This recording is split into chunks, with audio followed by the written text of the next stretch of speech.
his final strike. Grounder to short. Dansby to first. There it is. No hitter.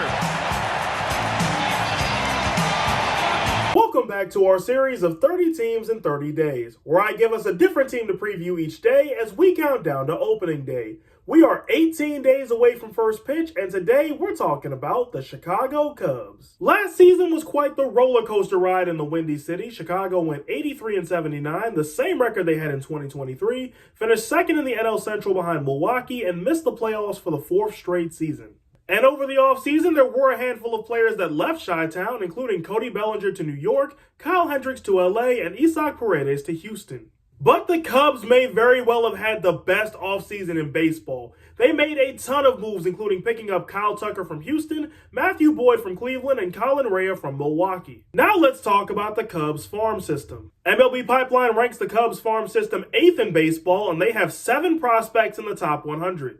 Jefferson Rojas at 96, Kevin Alcantara at 89, James Triantos at 72, Moises Ballesteros at 68, Owen Castle at 53, Cade Horton at 51, and their top prospect Matt Shaw ranks in at 19. And as the cherry on top, Chicago has the 17th pick in the MLB draft. According to RotoChamp, here's the Cubs' projected opening day lineup as they head to Tokyo to take on the Los Angeles Dodgers. Starting rotation is also included. Those will both be on your screen now. This Cubs team, led by manager Craig Counsell in his second season in Chicago, is a very old bunch. Only one team in baseball is older than the Cubs, but age may very well be a number. We'll talk about that later. The payroll is also lower than what you'd expect from a Cubs team, just outside the top 10 in payroll, but maybe that might not be a bad thing either. My big question for the Cubs is, how far can this team go? I looked at this Cubs team this offseason and I saw a team that was tired. Tired of losing, tired of missing the playoffs. The addition of Kyle Tucker makes the lineup dangerous, especially when they get to play 79 games at Wrigley. Gotta subtract 2 since the Cubs will be the designated home team in Tokyo. The pitching staff was suspect, so what did Chicago do? Go out and get Matthew Boyd and Colin Rea. The bullpen still has questions, but in an NL Central that's the weakest of the National League's 3 divisions, that is far from the nail in the coffin. And for a team named the Cubs, it's ironic how old this team is. Chicago is the second oldest team in baseball, but even that's not all she wrote here, because they practically got an MLB team ready to go in Iowa, their AAA affiliate.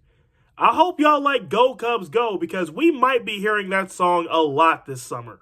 My Cubs hot take is Chicago wins the NL Central. Vegas sets the Cubs win line at 86.5, and I'm going to take the over. So where are all my Cubbies fans at? Sound off in the comments. And for everybody else, did I get to your team yet?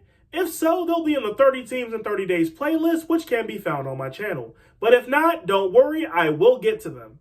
In fact, I may even be talking about them tomorrow. Only way to find out is leave a like and subscribe and come back for the next installment. But until next time, I'm the voice of Evan, and remember to always keep the vibes high.